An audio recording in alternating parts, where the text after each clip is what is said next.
Since the beginning of the playoff era, there's been constant criticism over how NASCAR crowns their champions. It seems more often than not that the fan base is unsatisfied with the eventual champion, feeling that one or more drivers were more deserving instead. But those who have been around long enough or are familiar with the sport's history will know that there's always been harsh criticism of NASCAR's many point systems and attempts at postseasons. After first letting prize money determine the points from 1949 through 1967, then quickly burning through three other systems which prioritized race length, then laps completed, then back to prize money, the 1975 season saw the introduction of the Latford system, which most are familiar with when thinking of NASCAR's full season points format. That format was created by the late Bob Latford to balance both season-long consistency and winning races as best as possible by awarding fixed points based on finishing position. Those fixed points were the same in every race, with the winner receiving 175 points, 2nd through 6th place descending each by 5 points, 7th through 11th place descending each by 4 points, and the rest descending each by 3 points, to where 43rd place received 34 points. 5 bonus points were also awarded each race to any driver who led a lap, and an additional 5 to the driver who led the most. The Latford system was used unaltered from 1975 through 2003, and in those years gave way to many both thrilling and organic championship battles, most notably in 1992, when 6 drivers entered the final race with a mathematical shot of winning it all. But in seasons when one driver was in a class of their own, the system didn't intervene and let the deserving champion walk away with the crown. The champion was surely always a legitimate one. Or they were at least legitimate in having the best average finish of all full-time drivers, which is what the Latford system essentially boiled down to in practice. In all 29 seasons where full-season Latford points were used, only 5 times did the champion not also record the best average finish. And on each of those rare occasions, the champion scored more race wins than the slightly more consistent runner-up. And of note, 3 of those unfortunate runner-ups went to Mark Martin, arguably the greatest driver to never win a Cup Series championship. But while there were only a few cases of drivers scoring the best average finish and losing the championship, there were many cases of drivers winning the most races and losing the championship.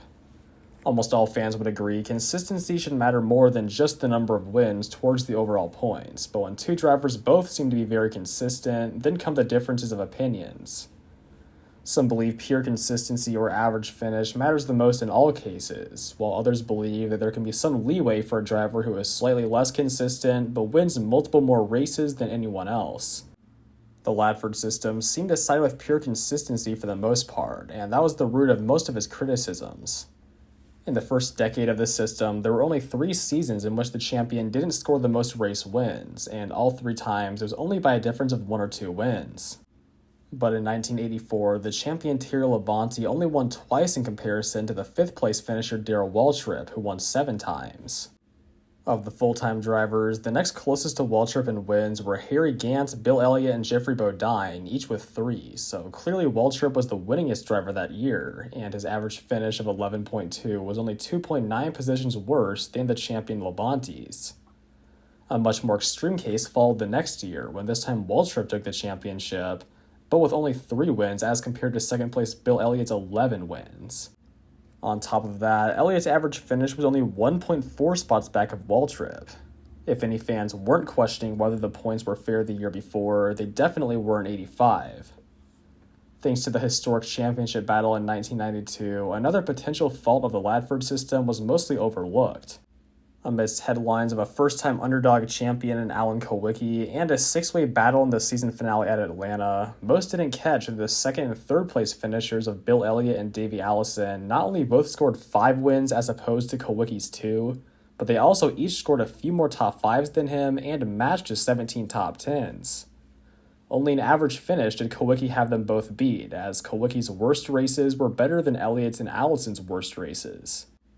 While the feel-good story quieted the criticism that year, just the next season in 1993, the same scenario played out in plain sight. In a 2-way battle, it was Rusty Wallace who led the wins column by 4, the top 5s column by 2, and tied for the most top 10s. But yet Dale Earnhardt, the next best in those categories, took the title thanks to his 1.2 place better average finish. In 94, Earnhardt won again, and again with 4 less wins than Wallace, but better consistency. Arguably, the most egregious case up to that point came in 1996 when Terry Labonte won his second championship, but at the expense of the defending champion Jeff Gordon, who won 10 races compared to Labonte's 2, and matched Labonte exactly in both top 5s and top 10s. But after a good 6-year streak of mostly unquestioned champions, both of the Latford system's primary flaws were put on full display in the 2003 season. Those flaws were, first, that a driver could easily win the championship without even winning close to the most races, and second, that a driver could win the most races by a long shot, but lose the championship because they pushed too hard and crashed a few too many times. The first extreme was Matt Kenseth, that year's champion, who only won a single race but displayed unmatched consistency, while the second extreme was Ryan Newman, who won 8 races but settled for 6th in points after failing to finish 7 races. Ideally, those imbalances should be treated roughly the same in the points, as both drivers excelled greatly in one important area but failed in the other. But instead, Kenseth's shortcomings and wins didn't matter at all, while Newman's inconsistency left him without any shot at the championship. Kenseth's championship also reignited another major criticism of the Latford system, that the season finale often didn't matter. Coming into the final race at Homestead, Kenseth had already locked up the championship, and thus had very little to feel bad about when his engine blew up early on and relegated him to a last-place finish in the race. Since the dawn of NASCAR, the point systems had sought to find the perfect balance between winning races and having consistently good finishes, and following the 2003 season, it was clear that the Latford system was far more rewarding to consistency than NASCAR and most fans preferred. But at least this system could guarantee the champion to be the most consistent driver and/or the winningest driver, thus ensuring the champion to be the best in one season-long statistic or the other, and usually both. A quick fix to prioritize winning races could have been as simple as increasing the winner's points. If, for example, the race winner received 200 or more points instead of 175, with all other positions receiving the same as in past years, there would be much less of a chance of another Matt Kenseth championship. And there could be more wiggle room for a driver like Ryan Newman to push their car to the limit each week. But instead, NASCAR decided a late season points reset would be the solution. In 2004, the NASCAR postseason was born in the form of the chase for the Nextel Cup. For the first 26 races, the Latford system was used, with the race winners receiving a mere 5 extra points each race. Then heading into the 27th of 36 races, the points leader was reset to 5,050 points, second place to 5,045, and going down by intervals of 5 until the 10th and final chase driver was reset to 5,005 points. For reference, the points leader the week prior of Jimmy Johnson had only 3,482 points, but he had a 50-point gap over second place Jeff Gordon and a 424-point gap over 10th place Mark Martin. In the inaugural chase format, it was the Roush driver of Kurt Busch who came out on top after putting together a remarkable 8.9 place average finish in the final 10 races. But without the points reset, he would certainly have not won the championship, as he entered the chase as the 7 seed, and the week before was trailing Jimmy Johnson by 296 points. At the end of this season, Busch fell short of Jeff Gordon, Jimmy Johnson, and Dale Earnhardt Jr. in both his number of wins and average finish. It was the first time since prior to the Latford system that a Cup Series champion led neither category, and thus the championship was no longer representative of season-long performance going forward, neither in wins nor consistency. Instead, the championship was a matter of placing top 10 in points during the regular season, and then having the best 10-race sprint to the finish. In the years that followed, many champions were all around legitimate, but others were just as questionable as Kurt Busch. In 2008, Jimmy Johnson claimed his third consecutive Cup Series championship, but unlike in 2006 when he had the best average finish, or in 2007 when he at least scored the most wins, in 2008 he was outperformed in every category by Carl Edwards. Edwards had 2 more wins, 4 more top 5s, and 5 more top 10s, as well as a 1 position better average finish, but his final 10 races were just slightly worse than Johnson's. Johnson's 5th consecutive title in 2010 was also a heavily postseason reliant one, as third-place Kevin Harvick held a whopping 3.5 position better average finish, and while Denny Hamlin was a bit less consistent, he totaled 8 wins compared to Johnson's 6. In the chase format, NASCAR traded the guaranteed legitimacy of the champion for guaranteed entertainment value towards the end of the season. No longer could any one driver run away with a championship, and the season finale always saw at least a couple of contenders. But a couple was too few for NASCAR come 2014, as the introduction of the playoffs amplified every controversial aspect of the chase format to a whole new level. Rather than 10 or 12 drivers, 16 would have a relatively fair shot at the championship when the points reset. Those 16 spots don't even reflect consistency in the regular season, as a single race win guarantees a spot in the playoff grid. Not only that, but the one race final round completely resets the top 4 drivers in points, making the championship fully dependent on whichever of them finishes the best in the final race. In the Ladford system, every race mattered towards the championship. In the chase system, the first 26 really didn't as long as the driver qualified for the chase, and in the current playoffs, the first 26 don't matter at all as long as the driver wins a single race and thus locks their way into the playoffs. And as far as illegitimate champions go, the final race of the NASCAR playoffs is crowned a mini.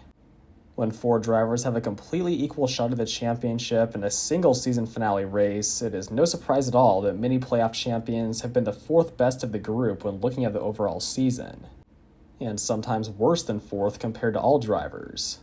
If not for the win and you're in rule, Kyle Busch would have missed the playoffs entirely in 2015, as he was sidelined for the first 11 races due to injury. But after receiving a playoff waiver for his missed races and winning multiple regular season races, he not only made the playoffs but went on a championship-winning run.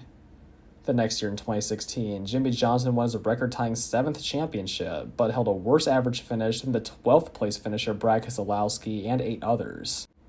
Fast forward 2 years, the 2018 season was highlighted by the so-called Big Three of Kyle Busch, Kevin Harvick, and Martin Truex Jr., but when it came time for the season finale at Homestead, the 4th seed of Joey Logano performed when it counted the most.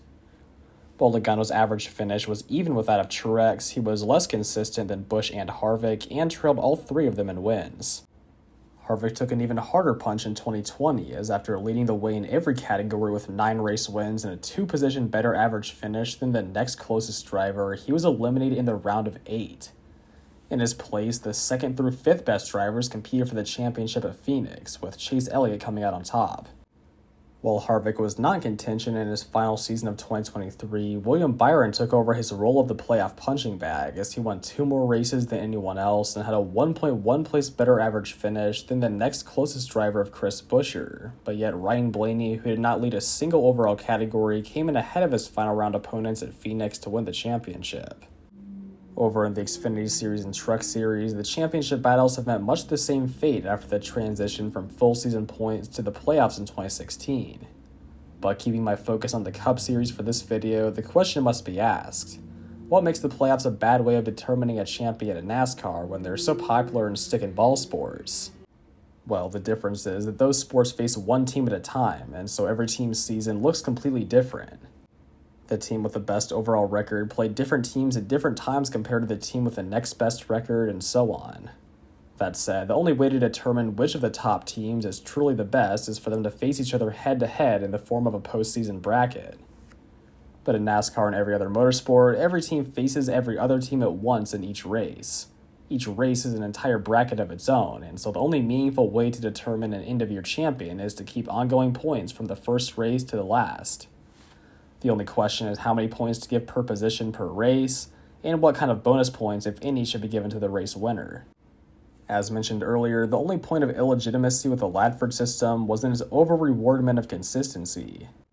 All NASCAR had to do was increase the points for a first-place finish and continue to adjust when needed as the years went on, but instead the drive for entertaining postseasons and inorganic, unrepresentative championship races boosted the ratings temporarily and became the hill they were willing to die on. That's not to say the sport is dead, far from it, but I would argue a postseason format in any motorsport is an objectively more illegitimate way to determine a champion compared to any type of full season points. There's a reason why no other notable motorsports have followed suit. Not on the international level, not the national level, and not even ARCA. Every other motorsport uses some type of full season points, and not necessarily because it's the best for TV ratings, but because it ensures their brand is respected as a legitimate competition, and their champion each year is as close to the best overall driver as they can get. That is where the story ends for now. There's as good of a chance as always that the 2024 champion will be yet another one unrepresentative of the full season. But as of this recording, the playoffs are only beginning, and all 16 drivers still have some chance of advancing on. It seems more and more fans and commentators are turning against the playoff format each day, and especially the win-and-you're-in aspect after the shenanigans this season that I won't even make a note of because I'm sure you're all sick of hearing about them. I'm also sure many of you watching this were already familiar with a lot of the stories in this video, especially the ones about the more recent championships, but I just wanted to bring them all to light again with the added context of how they compared to the Ladford system and why exactly they are considered illegitimate in comparison. NASCAR in its modern era has always been about great consistency, with a strong emphasis on winning races, but when many recent champions are not the best in either category, or really any overall category, it's time to head back to the drawing board and fix the point system.